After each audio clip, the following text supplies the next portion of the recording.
Hai, halo Sobat Film, kembali lagi di channel Asyik. Di video kali ini kita akan menceritakan sinopsis dari film The Willoughbys, kisah bapak dan ibu yang bucin sampai menelantarkan anak-anaknya. Tapi sebelumnya Sobat Film, jangan lupa subscribe dan nyalakan lonceng notifikasinya ya, agar kamu tidak ketinggalan updatean review film terbaru dari channel Asyik.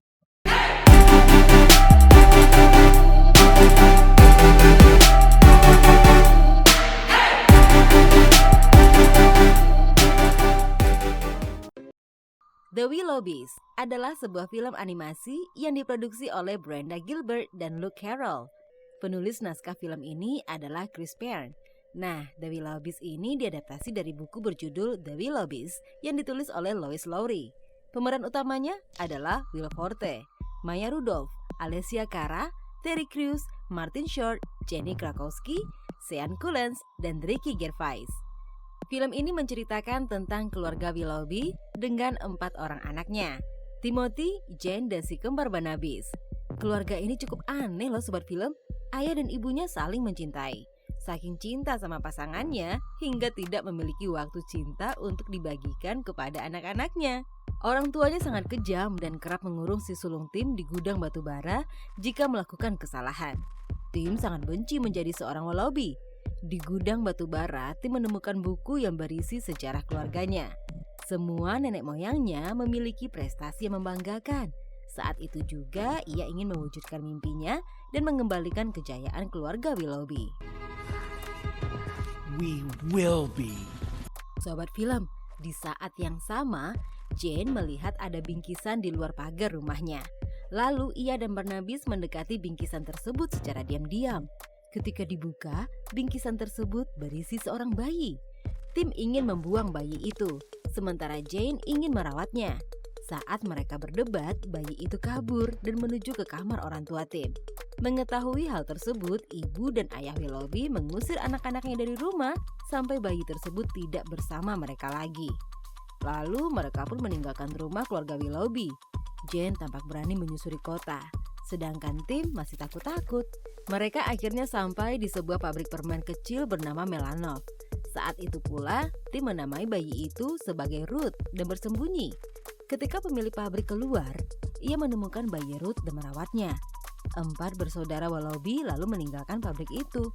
Di perjalanan, Jane memberikan sebuah ide gila. Ia mengusulkan pada saudaranya agar mereka bisa menjadi anak yatim dengan mengirim orang tuanya traveling ke Switzerland. Mereka berharap orang tuanya akan mati dimakan kanibal, membeku di es glasial, larut di padang asam, dimakan beruang, atau mendaki puncak yang bisa didaki tapi tidak akan ada yang bisa turun. In Switzerland. Mereka pun memberikan sebuah selebaran perjalanan wisata kepada orang tua mereka. Ayah dan ibu Willoughby merasa senang karena mereka bisa berpetualang, apalagi tertera keterangan tidak boleh membawa anak-anak. Tidak bisa membiarkan anak-anak sendirian karena khawatir bisa merusak rumah. Akhirnya mereka menyewa pengasuh yang buruk dengan harga yang murah. Tim dan adik-adiknya merasa sangat senang dan bermain sepuasnya di rumah saat orang tuanya pergi. Saat itu juga datang pengasuh yang disewa orang tuanya. Jane sangat senang dengan keberadaan pengasuh tersebut karena senang bernyanyi seperti dirinya. Namun Tim sangat tidak suka dan menganggap pengasuh itu telah mencuci otak Jane. Dia dan si kembar Barnabas pun merencanakan sesuatu untuk mengusir pengasuhnya. Namun rencana mereka malah gagal. Tim selalu menaruh curiga pada pengasuh tersebut. Saat diberi makan pun ia menolaknya. Hingga akhirnya makanan tersebut mengenai wajah sang pengasuh. Tim sangat takut jika ia akan dihukum dengan menempatkannya di dalam gudang batu bara. Pengasuh itu justru heran kenapa ibu dan ayah Willoughby melakukan hal-hal kejam seperti itu. Jane pun menjawab, orang tuanya akan selalu melakukan hal tersebut saat anak-anaknya melakukan hal-hal yang kekanakan, seperti minta makan, sweater, dan cinta, yang sudah selayaknya diberikan oleh semua orang tua kepada anak-anaknya. Pengasuh sangat terkejut dengan ucapan Jane tentang anak yatim yang bernama Ruth. Lalu ia pun bertanya di mana anak yatim itu. Where'd you get rid of a baby? Jane pun menjawab bahwa anak yatim itu ada di pabrik Melanov. Mereka akhirnya datang ke pabrik tersebut, bertemu Komandan Melanov dan berusaha mengambil Ruth darinya. Terjadi kejar-kejaran di atas mesin pabrik yang sedang beroperasi. Ruth hampir saja masuk ke tempat penghancur permen jika saja pengasuh tidak menangkapnya. Komandan Melanov menginginkan Ruth tetap bersamanya. Namun pengasuh tidak mengizinkan, sebab sepanjang hari Melanov hanya memberikan Ruth makanan berupa permen. Pengasuh ingin Ruth menjadi seseorang yang bisa mewujudkan mimpinya.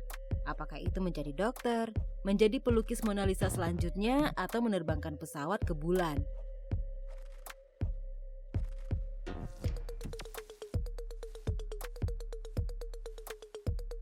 Mendengar hal itu, tim yang mimpinya tinggi jadi sedikit antusias.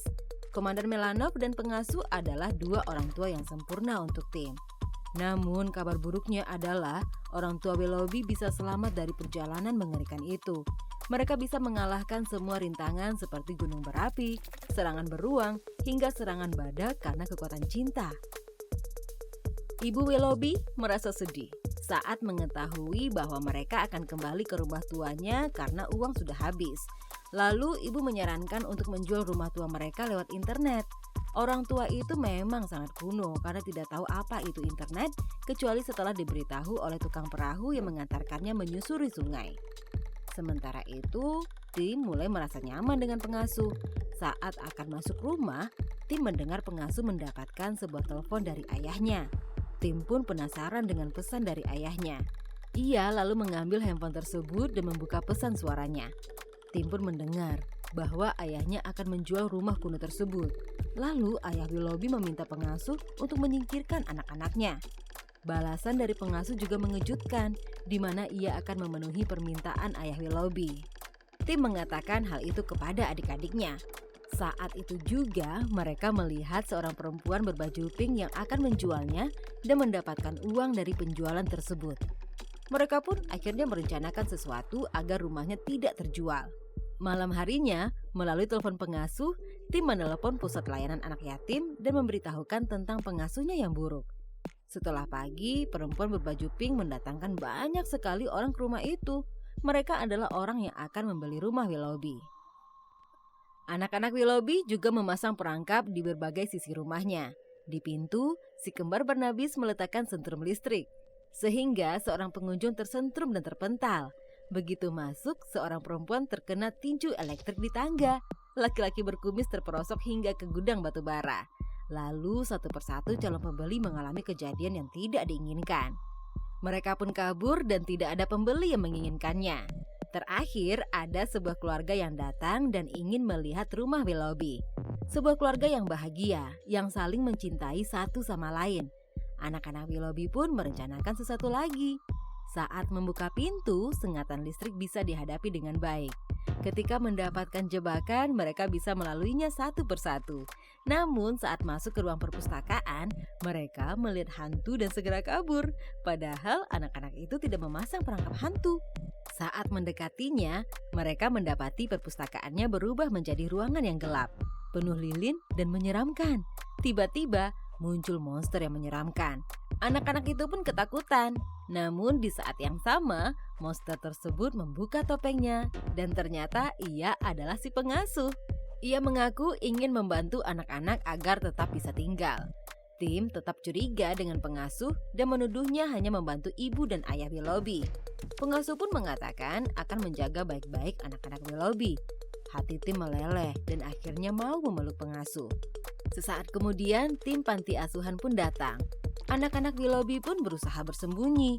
Namun orang-orang tersebut segera menemukannya. Ketua dari tim panti asuhan pun mendatangi pengasuh.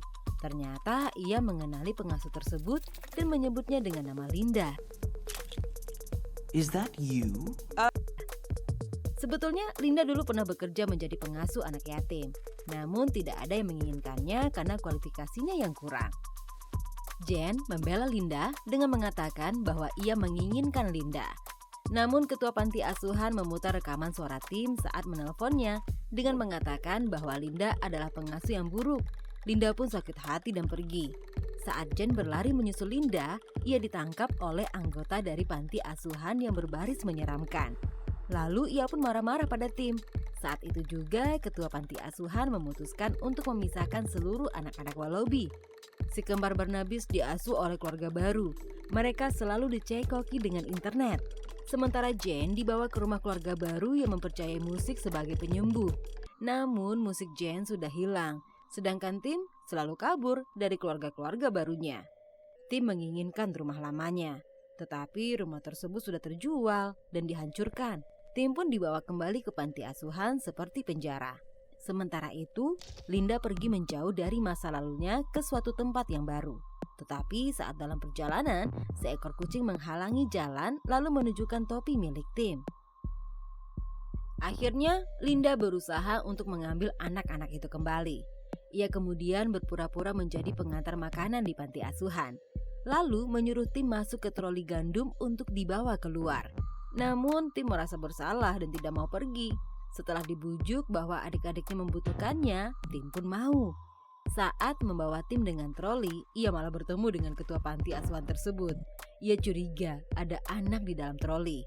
Namun saat dibuka, itu justru gandum yang tercecer. Linda pun berusaha untuk lari, jika tidak ada petugas yang mengatakan bahwa ia bukan petugas betulan. Menyadari itu adalah Linda, petugas lain datang dan berusaha menangkapnya. Linda dan kendaraannya pun kabur. Sementara itu, di tempat keluarganya yang baru, Tim berusaha menculik kembar Barnabas dan Jane, lalu membawanya pergi. Di perjalanan, Tim mengemukakan sebuah ide bodoh untuk menghentikan kejaran dari panti asuhan. Ia mengusulkan untuk menjemput orang tuanya kembali, karena itu adalah hal satu-satunya yang dapat menyelamatkan mereka dari panti asuhan, dan semuanya pun setuju akan hal itu. Mereka pun datang ke pabrik Melanov dan melakukan sebuah rencana, di mana mereka membuat balon udara dari permen untuk pergi ke Switzerland untuk menemukan orang tuanya. Mereka pergi meninggalkan Linda, Melanov, dan Ruth diam-diam. Mereka akhirnya sampai ke puncak tak terdaki, di mana seseorang yang ke atas tidak akan bisa turun ke bawah. Mereka terus mencari orang tuanya. Saat ditemukan, ternyata ibu dan ayah Willoughby sudah membeku. Akhirnya setelah dihangatkan, ibu dan ayah pun bisa terbebas dari es. Mengira akan dipeluk, ternyata ayah dan ibu Willoughby tetap egois. Mereka mencuri balon udara tersebut dan mengabaikan anak-anaknya. Sialnya, balon terbang jatuh. Tim dan adik-adiknya harus bertahan di tengah hujan es yang sangat dingin. Mereka sudah putus asa dan tidak tahu bagaimana harus pulang. Jane lalu bernyanyi dan kemudian timbul kekuatan dari Tim dan adik-adiknya. Mereka saling berpelukan satu sama lain dan akhirnya terkubur di balik es. Di saat yang sama, mereka ditemukan oleh Linda, Melanov, dan Ruth. Saat ditanya di mana orang tuanya, mereka pun berkata tidak punya orang tua dan mereka sudah menjadi yatim betulan. Lalu Linda dan Melanov menawarkan anak-anak Willoughby untuk diadopsi. Mereka akhirnya tinggal di rumah Melanov dan hidup bahagia. Di tengah lautan, ayah dan ibu Willoughby ternyata masih hidup dan semakin bucin. Lalu tiba-tiba seekor ikan hiu meloncat dari dalam air kemudian memakan mereka. Nah, itu dia sobat film, review dan sinopsis dari film The Willoughbys. Menurut kamu gimana nih ceritanya? Sedih banget kali ya punya orang tua seperti itu? Nah, buat kamu yang pengen request mau dibahasin film apa lagi, kamu bisa tulis di kolom komentar. Sampai di sini dulu ya sobat film. See you on the next review.